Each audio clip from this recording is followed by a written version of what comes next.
Nous ne sommes pas tous appelés, en tant que croyants, d'être un Joseph ou un David. Tu sais, tu souffres un peu, mais ensuite tu es béni extraordinairement. Ou comme Daniel. Oui, beaucoup d'épreuves régulièrement, mais à chaque fois, il s'en sort. Sauf qu'on oublie que pour tous ces Daniel, il y a des prophètes comme Jérémie. Mais Jérémie a été mis en prison, il a été maltraité, il a vu la destruction de Jérusalem autour de lui, et ensuite il a été kidnappé et amené en Égypte par force. Ou Ézéchiel. Dieu a littéralement mis sa main sur lui pour le garder par terre pendant plus d'1 an pour souffrir des péchés des autres tout en mangeant du pain fait sur du fumier humain. Ou Amos. Amos il a été forcé à prêcher, il était qu'un berger. Dieu lui a dit, va dans le royaume du Nord. Et rendu là, ils ont dit, t'es mieux d'arrêter, on va te tuer. Mais il dit, je peux pas. Parce que c'est Dieu qui me met ce message-là, je suis obligé. Et ça, oubliez Paul. Ouais, de quoi tu parles? Paul, il a fait des miracles extraordinaires. Arrêtez, non.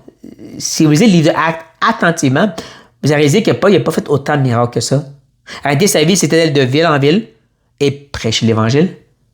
Et des fois, on l'attaquait, on maltraitait horriblement, au point même qu'il en était lapidé, et il continuait.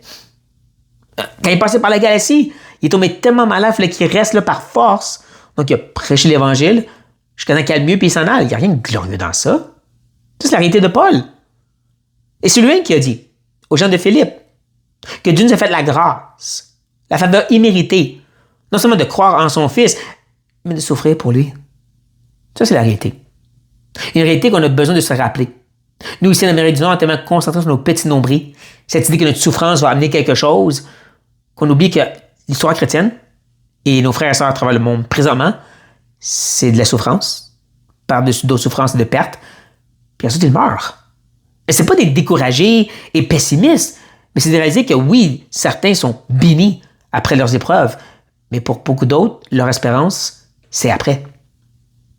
C'est qu'est-ce qui vient dans l'au-delà. Pour l'église de Smyrne, vous savez, les 7 églises d'Apocalypse, l'église de Smyrne se fait dire par le Seigneur, je sais que vous souffrez. Et devinez quoi? Vous souffrez encore plus. Et ensuite, certains vont mourir, mais je vous attends de l'autre côté avec une couronne de vie. C'est peut-être ça, frères et sœurs.